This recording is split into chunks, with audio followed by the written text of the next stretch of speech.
Peace and blessings, family. This is Oubria. I am here with a check-in reading for whoever needs it.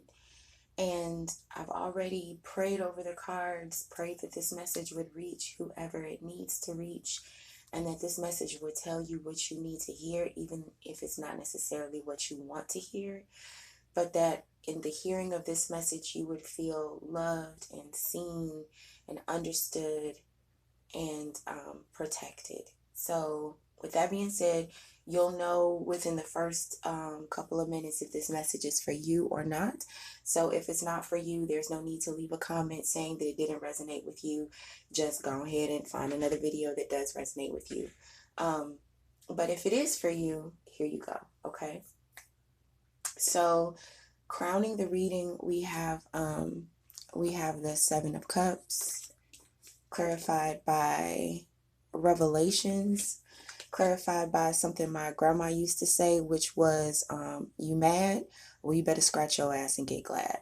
So what I'm getting off of that is that this is a situation about you really trying to get clear on where your loyalties lie, who your loyalties are with, and why your loyalty lies with those types of people, whoever they are. I'm getting you're probably kind of frustrated that you keep giving your undying allegiance, and because it's like this. So I'm just gonna keep it real. This is about who you might be having sex with, who you might be attracted to, because so when I say loyalty, I mean the people that you choose to spend your time with, because the more you spend your time, you kind of, those are the moments of your life. So this is about the people that you give your life to, moment by moment, right? And so typically the relationships that we find ourselves drawn to when we don't necessarily know why, it has to do with something in our earlier life that happened before we even met that person.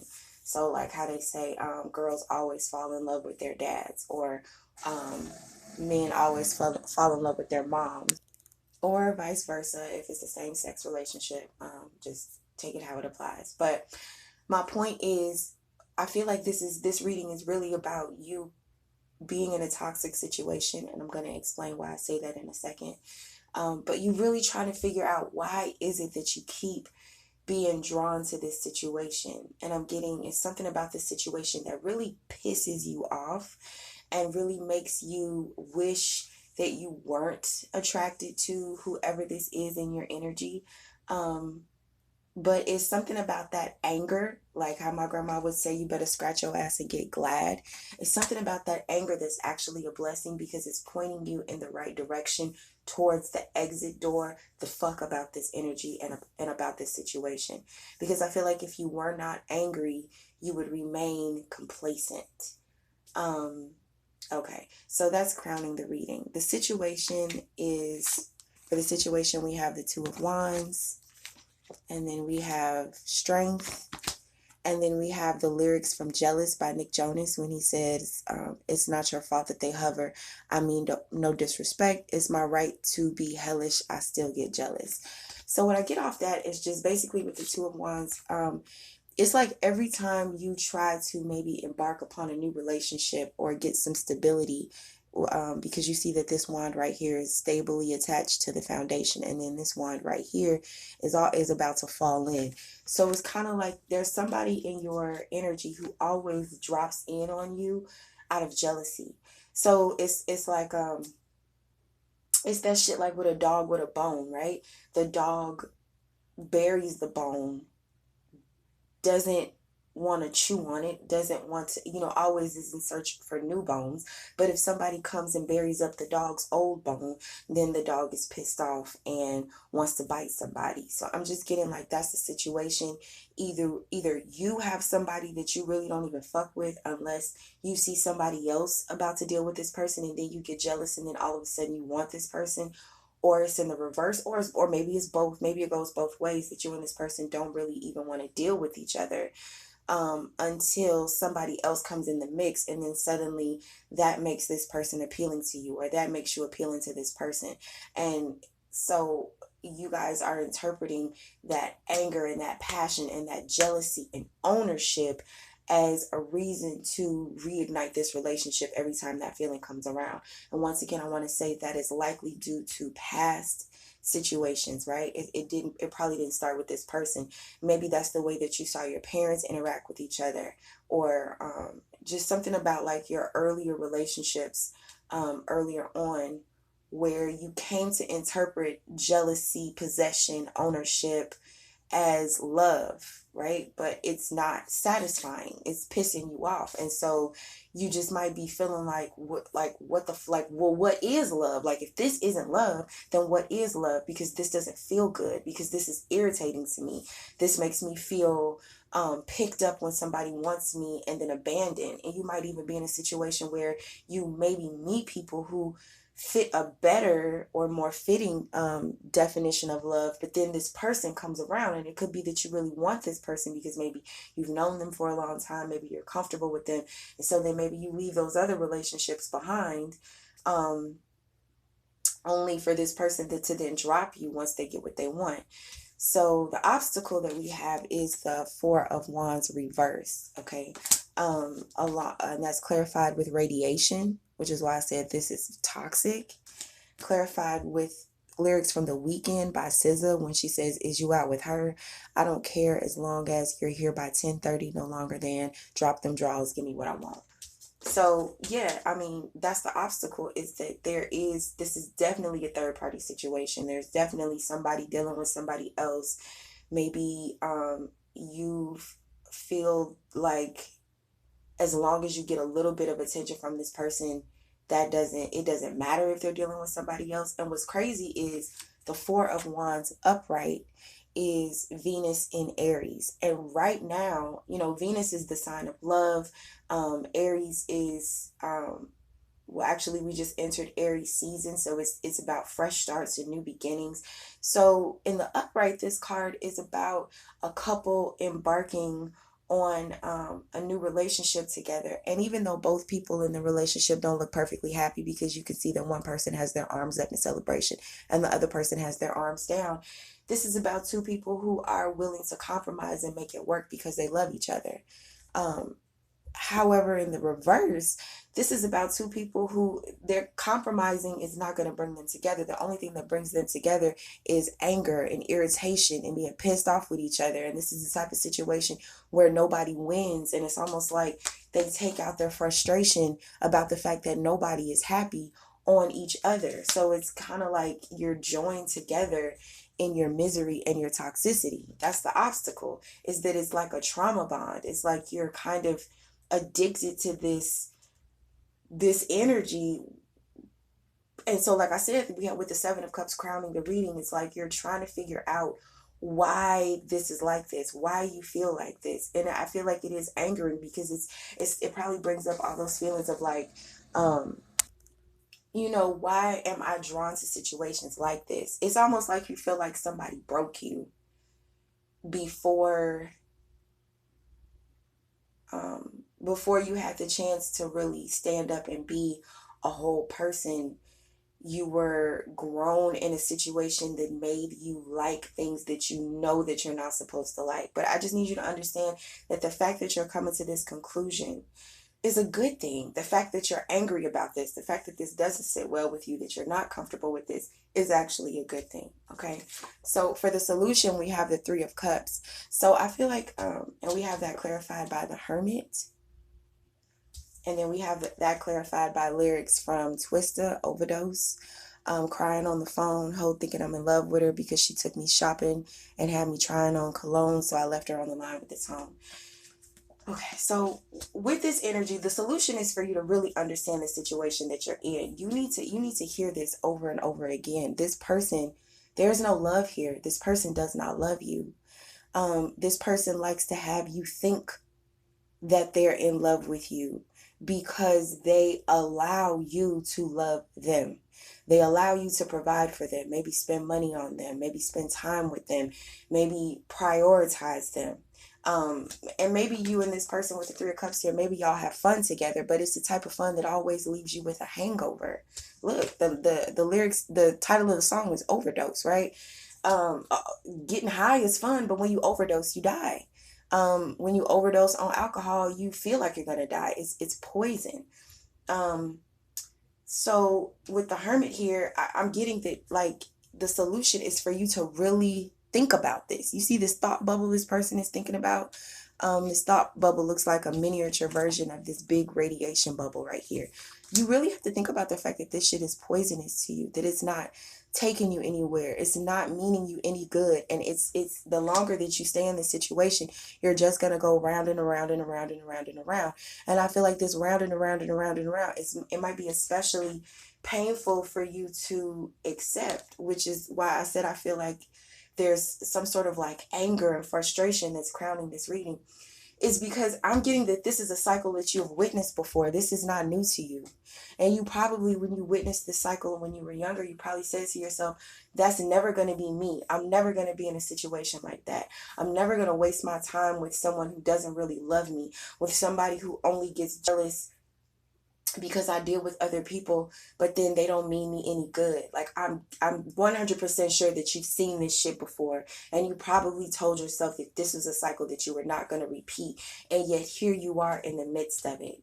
And so maybe if you felt a little bit of judgment towards the people that you witnessed go through this cycle when you were younger, um, because and I'll get to the outcome in a second, but I'm getting there is a space where maybe you're having a little bit more compassion for them because you're starting to see how easily your emotions can really get confused and how easily you can really get addicted to um, a feeling, a dynamic that it's not good for you, but it feels good in the moment, you know? Um, and so I'm getting you're starting to realize that life is harder than you thought it was. Building a life for yourself that is actually good for you and that is actually productive and actually means you well is harder than you thought it was. Because if it was easier, then everybody would do it. I feel like maybe in your family there hasn't really been a culture of really investigating your emotions and really examining your traumas and really figuring out why the fuck are we like this. And that's why we have this card, you better scratch your ass and get glad, because that's how the elders used to treat it. It was kind of like that slave mentality, like, well, you're not finna walk around here frowning, so fix it, whatever it is, you know? Instead of really allowing yourself to feel your feelings and think your thoughts and let your anger really be on your face. And if somebody says what's wrong, you really say what's wrong instead of just fixing your face and being like, no, I'm fine, or you know, because it's that type of I'm fine dynamic that has you going back and forth with this person. Because I'm getting maybe you don't really want to express your emotion. Maybe you don't really want to express your anger and the fact that you are fed the fuck up with this situation and the fact that you deserve better than this. Because maybe when you were a kid, you know, if you really express what's wrong, then it's like you get fussed at. So we learn to suppress our emotions because we really need to be loved and we need to feel close to the people around us. And so if your authenticity was a barrier to you being loved and heard and cared for as a child, then of course that's going to play out in your adult life. So I'm getting that's what's playing out now. This shit is played out now. You know that you deserve better than this. You know that you don't need a fucking weekend person. You need a whole person, not somebody who just wants to deal with you when they're bored or lonely or horny or the other bitch didn't pick up the phone. But you deserve somebody who really loves you and wants to be there for you. But how they gonna know who you really are if you're not being your authentic self? And so before you can be your authentic fun self, you got to be your authentic angry self, because this anger has to process. You can't just keep putting a band-aid over it. Okay. So for the outcome, we have the Four of Swords. This person is a little bit dead inside because they can't stop thinking about the Three of Swords, right? Because we all know that the Three of Swords is the heartbreak card. So in the Four of Swords, this person is really, really focused on how heartbroken they are and how much the things that they try to say didn't hurt them, but how much they really did hurt. And so it's almost that thing of like where you're still in the house with somebody, but you're just completely fed up with them. Your heart has turned to stone. Like that's a real thing that people go through. And it may feel like you're dead, but the dead always rises back up. You know what I'm saying? Like, nobody stays dead forever. And this is a healing space where you have to allow yourself to feel the extent of your pain so that those feelings can flow. Emotions are water, okay? You have to let them flow. But if you avoid them, then it's like they just always are just stuck in your throat, and you don't want to say anything, you don't want to do anything, and you just start to feel like a shell of your former self. um I'm just getting like, you have to let yourself go through this process where you just completely focus on your pain. And I know that sounds crazy, like nobody ever wants to fucking do that, but it's clarified by grace. Okay, there will be grace in this space. Forgiveness. You have to forgive yourself for allowing yourself to remain in this cycle for so long. You have to forgive your parents for giving you poor examples, or whoever it was that showed you that this is how relationships are supposed to go, where you just take it, you just shut up, you just whenever the person wants to give you attention, that's all that you get, and that's all that you deserve, and you don't complain about it. Hell no. Like, no, you deserve better than that. Clarified by the lyrics from this song "You Got It" by this dude V. Ito. I don't know, I've never heard this person's name spoken, so forgive me if I'm getting it all the way wrong. But I heard this song one time, and the lyrics just really stuck with me to the point that I had to Google it and write them down. And it says, "Don't let him see that he got the best of you. Girl, I'll take the rest of you. Look, I got a question for you. Is it worth it? Real love, do you think you deserve it? Cut him off and go find your purpose and get you a nigga that's solid personally. I'll do more than support your dreams. Baby, get you a me." Okay? This may not even be about an actual person. This could be your higher self speaking to you. This could be God speaking to you, which I think it really is. I think this is the Most High trying to tell you, like, look, this real love, okay? Like, God has real love for you. The universe has real love for you. That's what this grace is about, okay? I think that you will find more peace than you ever expected when you allow yourself to just really sit and focus on your pain. And I think that you will find that you heal in a way that makes your heart feel better than it has ever felt in your life. I think that the healing that is here for you is, I think it will almost make you glad that you went through what you went through, because the healing is going to be better than the original condition, if that makes any sense. It's almost like you become like a bionic woman or a bionic man in your heart space, to where the healing makes you gives you a superpower that you did not have before the injury. So I feel like this is the Most High saying, like, nobody got the best of you. The best of you is yet to come. So please let God heal you and make you whole, because this is not worth it. You do deserve real love. Okay, so you're gonna have to cut this person off and go find your purpose. Okay, find the purpose of this pain, because it had to have been worth something. Your life is worth something, and it's definitely worth more than just cycles of being used and abused by somebody who does not deserve you. But the thing that you have to understand is that with the Two of Wands here, this person is never going to stop. They're always going to show up. With Two of Wands with the Strength card, this person's going to come back again and again and again and again and again, and they're going to be disrespectful. They're never going to take accountability with, it's not your fault that they hover. They're always going to blame it on you, right? They're going to gaslight you like, well, it's just because you're just so sexy. You just so beautiful. Don't you know I just can't leave you alone? I don't know why I can't do right. It's a bullshit, bullshit, bullshit. This person's never going to stand up and say, listen, I'm toxic for you. I'm terrible for you. You shouldn't be with me. Hell no, they're not gonna say that. They're never gonna keep it a buck with you. So you gotta keep it a buck with yourself. And that's what this Seven of Cups is. It's you taking the time to figure out the truth for yourself, because nobody is gonna come tell you.